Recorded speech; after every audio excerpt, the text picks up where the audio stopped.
Saúdo a todos com a paz do Senhor Jesus. É um prazer poder estar aqui hoje novamente. Estamos eu e a irmã Franciele, né? Para nós darmos continuidade ao estudo sobre as portas de Jerusalém.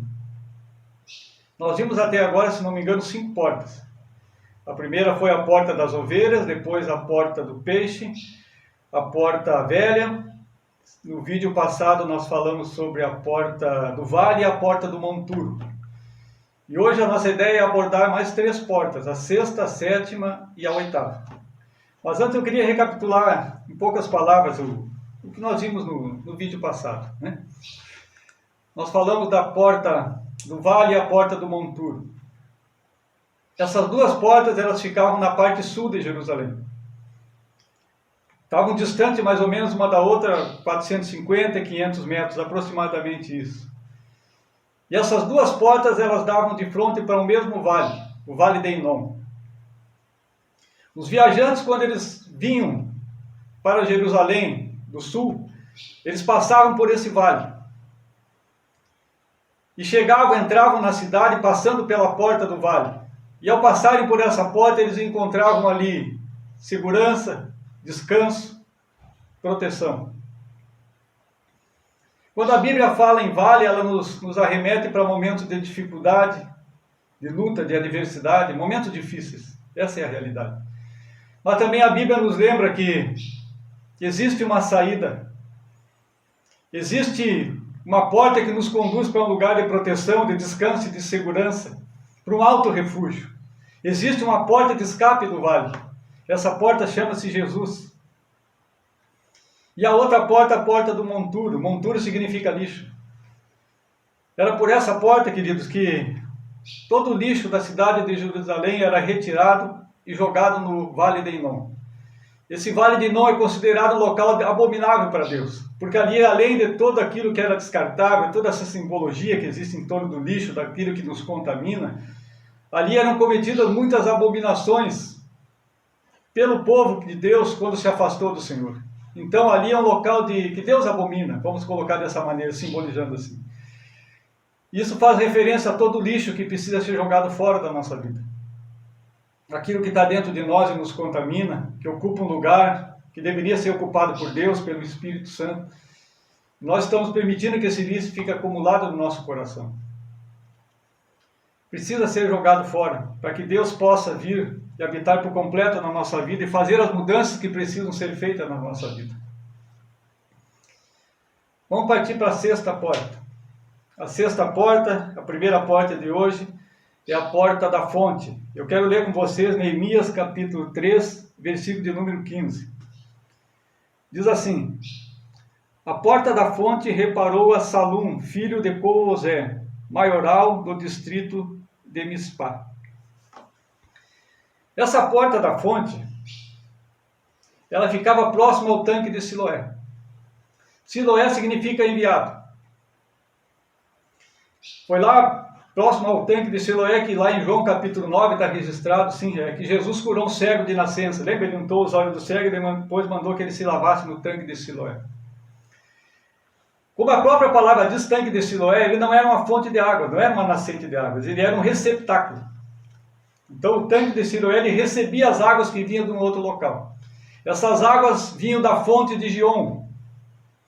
E mais ou menos em 1880, foi descoberto um túnel com 1,80 m de altura, um pouco mais de 50 centímetros de largura e em torno de 100 metros de comprimento, escavado na pedra, na rocha, que trazia as águas puras da fonte de Gion até o tanque de Siloé. Se a gente for lá para 2 Crônicas, capítulo 32, se não me engano, 2 Crônicas 32, lá diz que esse túnel foi escavado quando o rei Ezequias reinava sobre Israel. E ele fez isso por quê? Para se precaver. Caso Israel fosse cercado ou sitiada pelos inimigos, pelo menos a provisão de água eles teriam, né? E depois que ele cavou esse túnel, ele mandou que aquela fonte fosse oculta, fosse encoberta, para que os inimigos não pudessem usufruir daquela água ou até mesmo contaminar aquela água, que ia afetar a vida deles dentro da cidade, né? Os historiadores dizem uma coisa interessante, que na festa dos tabernáculos, a água usada no templo ela tinha que ser retirada por causa da sua pureza desse tanque, do tanque de Siloé. e que essa água era levada até o templo em jarros de ouro. E chegando lá, eles despejavam essa água na escadaria do templo, simbolizando a vida corrente que fluía do templo para os adoradores de Deus, que ali iam participar da festa dos tabernáculos. E que essa água também era usada nos demais serviços do templo, e também para que as pessoas pudessem beber, provar um pouco dela durante a festa, enquanto fosse naquela festa. Essa festa dos tabernáculos, ela durava 7 dias. E ela também é conhecida como Festa das Cabanas. E durante esses 7 dias, o povo judeu, o povo de Deus, ele habitava em cabanas. Construíam cabanas simples, frágeis, com ramos de oliveira, de palmeira, o que eles pudessem, tivessem ao alcance deles. Era simbólico isso. Essa festa foi instituída por Deus. Vocês vão entender o porquê agora. Deus diretamente deu a Moisés, instituiu para Moisés esta festa. Está lá em Levíticos capítulo 23.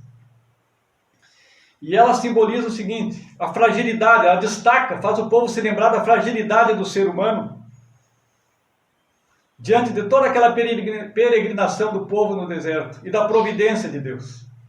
Durante os 40 anos de peregrinação, Deus sustentou o seu povo, não faltou nada. Então essa é a finalidade, fazer com que o povo se lembrasse de toda aquela peregrinação, desde a saída do Egito até a entrada na terra prometida. Lá em João capítulo 7, João capítulo 7, a Bíblia nos mostra que Jesus, durante a festa dos tabernáculos, ele estava no templo. E aí no último dia da festa, no 7º dia, Jesus, olhando todo aquele cerimonial em torno daquela água, né, a água da fonte de Gion, que vinha até o tanque de Siloé, era retirada para ser usada no templo. Jesus, vendo todo aquele cerimonial, ele se põe em pé no último dia da festa e ele diz: aquele que tem sede, vem a mim e beba. Porque assim como diz as Escrituras, quem crê em mim, do seu interior fluirão rios de águas vivas. Essa porta da fonte, querido, ela nos faz alusão a Cristo como a fonte da água da vida. E infelizmente, existem pessoas que até mesmo não são cristãs, e outras que são, que buscam saciar as suas sedes em outras fontes de água. Fontes, como a gente pode dizer, fontes rotas, fontes de águas contaminadas pelo pecado, pela concupiscência da carne, contaminadas por coisas que desagradam a Deus. E infelizmente, eu digo novamente, existem cristãos que agem dessa maneira. Jesus diz lá em João capítulo 4, quando Jesus chegou na cidade de Sicar, na Samaria, ele ficou junto à fonte de Jacó, do lado de fora da cidade. E aí ele aponta para aquela água daquela fonte e diz para aquela mulher, a mulher samaritana, você vai lembrar disso: quem beber desta água, disse Jesus, tornará a ter sede. Mas quem beber da água que eu lhe der, jamais tornará a ter sede, porque a água que eu lhe der vai se tornar uma fonte de água que jorra para a vida eterna. Essa porta da fonte nos faz alusão a Cristo. Nos faz mostrar e lembrar que somente em Jesus, somente nele, está a fonte, mas a fonte do perdão, a fonte da restauração, a fonte da reconciliação com o Pai, a fonte da salvação, a fonte da vida eterna. Eu digo a você que está ouvindo, não perca o seu tempo buscando satisfazer as suas necessidades em outras fontes, porque você não vai encontrar. Você não vai poder saciar sua sede de alegria, sua sede de felicidade, de paz no coração, sua sede de cura. Você não vai encontrar em outra fonte que não seja no Senhor Jesus. Lá em Jeremias capítulo 2, Jeremias capítulo 2 está me vindo à mente, Deus diz as seguintes palavras: o meu povo cometeu 2 maldades. Olha o que Deus fala. O meu povo cometeu 2 maldades. Deixaram a mim, diz Deus, o manancial, a fonte das águas. Essa foi a primeira maldade. E a segunda, diz Deus, e cavaram cisternas rotas, que não retêm as águas. Você que já conhece a palavra de Deus, você sabe que Jesus é a fonte da vida. Não haja como esse povo, o qual Deus citou lá em Jeremias capítulo 2. Não cometa essa maldade, esse erro. A maldade você vai estar cometendo contra si próprio se você deixar os caminhos do Senhor. E procurar alimento, saciar a tua sede em outras fontes que não seja a palavra de Deus, que não seja o Senhor Jesus. Firme-se em Cristo, querido. A decisão sempre será sua. A palavra sempre vai estar diante de ti. A mão do Senhor sempre vai estar estendida na tua direção. O Senhor Jesus é a fonte da vida, sim, a fonte da vida eterna, e Ele quer transformar a tua vida e fazer de você uma fonte que jorra para a vida eterna. Se deixe ser usado por Deus, se deixe ser conduzido por Ele. Você vai ver que a tua vida vai ficar totalmente saciada pela presença do Senhor. Essa foi a sexta porta. Vamos falar agora sobre a sétima porta, que é a porta do pátio do cárcere. Ela está em Neemias capítulo 13, versículo 25. Diz assim: Palau, filho de Uzai, reparou em frente da esquina da torre que sai do palácio real superior, que está junto ao pátio do cárcere. Depois dele reparou Pedaías, filho de Parós. Jerusalém tinha, queridos, um cárcere que era nada mais nada menos do que uma prisão subterrânea. É a mesma prisão, se vocês lerem Jeremias capítulo 37, lá diz que os reis Zedequias, rei Zedequias mandou prender Jeremias. Foi nessa prisão que Jeremias ficou. E ela tinha um pátio na frente. E dentro desse pátio dava para o muro. E nesse muro existia uma porta, que eles chamavam de a porta do pátio do cárcere. E ali os prisioneiros, ao entrarem ou saírem da prisão, dessa prisão subterrânea, olhavam para aquela porta e desejavam um dia passar por aquela porta e terem a liberdade. Essa porta faz alusão àquelas pessoas que estão aprisionadas por cadeias e por grilhões. Nos faz alusão àquelas pessoas que ainda não entregaram a sua vida para Cristo. E até mesmo daqueles cristãos que um dia já foram fervorosos na presença de Deus e que se deixaram contaminar, se deixaram enganar e enredar pelo pecado, pelas tentações. Essa porta faz alusão e nos mostra que existem cadeias espirituais, sim. E para que nós possamos nos libertar dessas cadeias espirituais, não existe outra maneira que não seja através do poder de Deus. Satanás, nós temos um adversário. Sei que muitos não creem, mas nós temos um adversário que se chama Satanás. E a intenção dele é nos aprisionar no pecado, porque ele sabe que o pecado nos distancia de Deus. E uma vez nós estando distante de Deus, nós estamos à sua mercê. Ele pode fazer o que quiser na nossa vida e agir da maneira que quiser na nossa vida. Lá em João capítulo 10, eu acredito que todo cristão conhece essa passagem. Jesus disse assim, que a obra do nosso inimigo, do ladrão, é roubar, matar e destruir. Todo cristão conhece isso e teme. Alguns eu já vi pessoas até ter medo. Nossa, ele faz tudo isso. Só que muitos cristãos não conhecem, não sabem o que está escrito em 1 João capítulo 3, porque lá diz assim, para isso se manifestou o Filho de Deus, para destruir as obras do diabo. Uma vez aprisionado, querido, não existe outra maneira de ser liberto, a não ser através de Cristo. A Bíblia diz em capítulo 8 de João, versículo 32, e conhecereis a verdade vos libertará. Jesus diz em João capítulo 14, versículo 6, eu sou a verdade. Jesus é a verdade que liberta, não existe outra maneira. Por isso a nossa vida tem que estar em Cristo, na dependência de Cristo. Temos que estar ligados ao Senhor, porque nós temos um adversário, querido, que não nos dá descanso. Nós temos um adversário que a Bíblia diz que ele está sempre em derredor, rugindo como um leão e buscando a quem possa tragar. Mas, se nós estivermos firmes em Cristo, não deixarmos nada aberto na nossa vida, nossos muros estiverem reedificados e as portas estiverem trancadas, o Satanás não pode entrar na nossa vida. A Bíblia diz em 1 João capítulo 5 que aquele que é nascido de Deus não vive no pecado, não vive na prática do pecado. O pecado é um acidente na sua vida, é um acidente de percurso. Portanto, diz, aquele que é nascido de Deus não peca. Portanto, o maligno não lhe toca. Você precisa levar uma vida que agrade ao Senhor.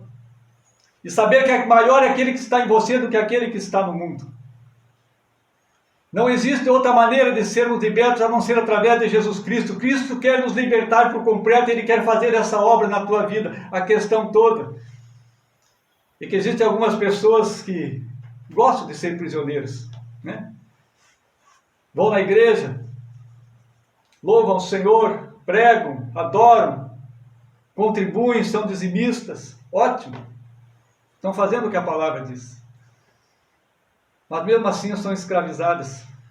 Tem áreas da sua vida que ainda precisam ser libertas, mas elas não querem. Porque existem certos pecados que trazem prazer ao homem. E é difícil para algumas pessoas abrirem mão desses momentos de prazer ilícito, desses momentos de realização pessoal, mesmo sabendo isso, que isso contradiz a palavra de Deus. Eu te dou um conselho. Se entregue verdadeiramente ao Senhor. E deixe que Jesus faça a obra que Ele quer fazer na tua vida. Terminar a boa obra, como foi pregado uns dias atrás na igreja. É isso que Cristo quer fazer na tua vida. Deixe Jesus agir. Se entregue por completo e você será verdadeiramente livre. Livre para adorar o Senhor. Livre para um dia entrar na Jerusalém celestial, que está preparada para mim, para você e para todos aqueles que forem fiéis até o último dia. Vamos falar agora da oitava porta. A oitava porta é a porta das águas. Está em Neemias capítulo 3, versículo de número 26. Diz assim: ora, os servos do templo que habitavam em Ofel fizeram os reparos até em frente à porta das águas, para o oriente e até a torre alta. Essa porta das águas, queridos, ela faz alusão à importância da palavra de Deus na vida do cristão. Por que isso? Porque lá em Neemias capítulo 8, a Bíblia nos mostra que foi nesse lugar, diante da porta das águas, que todo Israel se reuniu como um homem só, para ouvir a palavra de Deus. Quando usa essa expressão, se reuniu como um homem só, está dizendo que veio do menor até o maior, não ficou ninguém de fora. Todos vieram para dar ouvidos, dar atenção, escutar a palavra de Deus. A Bíblia diz que Esdras escolheu esse lugar, a porta das águas, para fazer a leitura da lei do Senhor, da palavra de Deus. E o povo ouvia. E o povo dizia amém e amém. Mas para quem que Esdras estava lendo a palavra de Deus? Era para um povo que estava distante do Senhor. Era para um povo que havia se contaminado pelas doutrinas pagãs. Era para um povo que acreditava em Deus, mas também acreditava em outros deuses. Havia uma misturança muito grande. O povo ficou muito tempo afastado dos caminhos do Senhor. Não havia quem os ensinasse. Mas no momento em que Esdras abriu a palavra do Senhor e leu diante deles, eles tomaram conhecimento daquilo que agradava a Deus e daquilo que não agradava a Deus. Eles diziam amém e amém. E ao estarem dizendo estas palavras, eles estavam concordando, eles estavam dando ouvidos. E eu quero aqui abrir um parênteses para dizer que existe uma diferença entre você dar ouvidos e você escutar. Quando nós dizemos, eu escutei algo, eu tomei conhecimento de algo, eu fiquei sabendo de algo. Quando nós dizemos, nós damos ouvidos, nos dar ouvidos está implícito seguir, está implícito obedecer. E aquele povo, naquele momento, ao concordar, a dar amém e amém, ele estava dizendo que iria obedecer ao Senhor. Foi depois que tudo terminou que aconteceu isso. Os muros já tinham sido levantados, as portas já tinham sido restauradas. Então Esdras escolheu aquele lugar para então ali fazer a leitura da palavra de Deus, dar conhecimento ao povo do que agradava a Deus e do que não agradava a Deus. Essa porta, querido, essa porta nos faz alusão, nos chama a atenção para o respeito que nós devemos ter com a palavra de Deus, a obediência que nós devemos ter na palavra de Deus. Por essa porta das águas entrava o suprimento de águas para Jerusalém, para suprir a necessidade daquela cidade. A palavra de Deus, da mesma forma, ela provê todos os suprimentos necessários que nós precisamos para vivermos nesse mundo, para nos livrarmos dos ataques de Satanás, das armadilhas do diabo, para suportarmos as lutas, as adversidades, as provações que a vida nos impõe. Mas a palavra de Deus precisa ser levada a sério. A palavra de Deus precisa ser ouvida e não apenas escutada, porque no ouvir está implícito obedecer. Mas eu digo não somente naquilo que nos agrada, porque é muito fácil. A palavra principalmente tem que ser obedecida naquilo que ela vai contra a nossa vontade, porque enganoso é o nosso coração, diz a Bíblia. Eu lembro que lá em Efésios, capítulo de número 5, diz assim: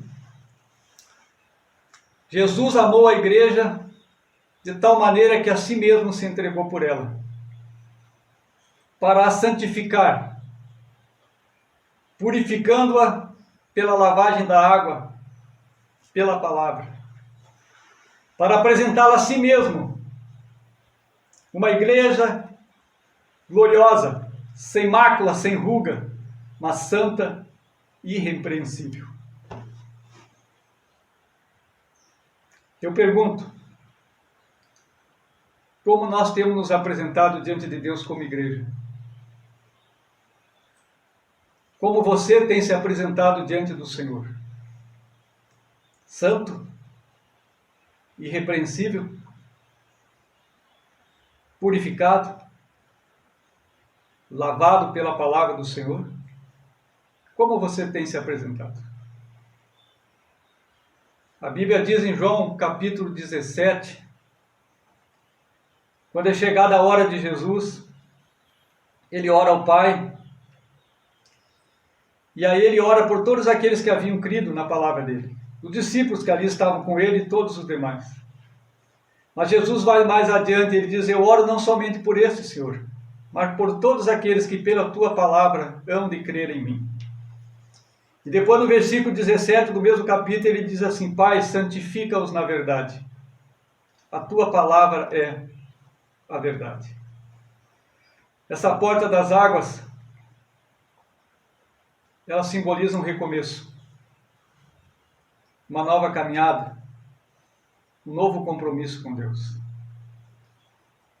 Foi isso que aquele povo, aquela nação que estava distante do Senhor, fez diante da porta das águas, assumiu um compromisso com o Senhor, quando ouviu a sua palavra. E viu que ela precisava deixar de fazer algumas coisas que desagradavam a Deus e fazer outras que agradavam ao Senhor.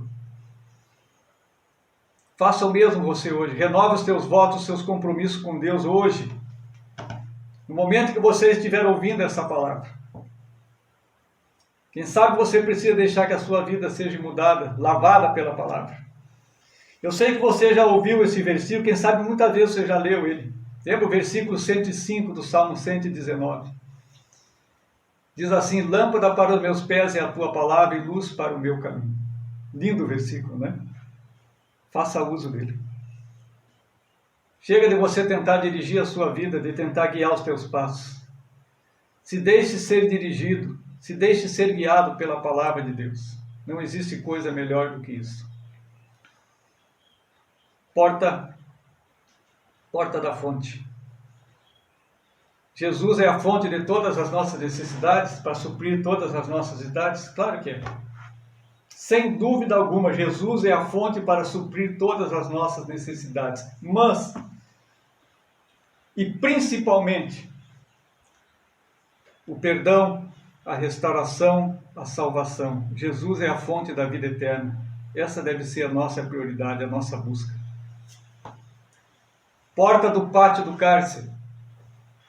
Não existe outra maneira de nós sermos completamente libertos, se não for através de Jesus. Entregando a vida para Cristo e deixando que Ele haja na nossa vida, dando liberdade para que Cristo possa agir e mudar o que precisa ser mudado. A Bíblia diz em João capítulo 8, versículo 36, se pois o Filho vos libertar, verdadeiramente sereis livres. Porta das águas. Recomeço. Mudança. Renovação de votos com o Senhor. Tome uma decisão hoje e diga: a partir de hoje eu vou deixar que a palavra de Deus conduza a minha vida. Baseie as tuas atitudes, as tuas decisões na palavra de Deus. Você vai ser um vitorioso, em nome de Jesus.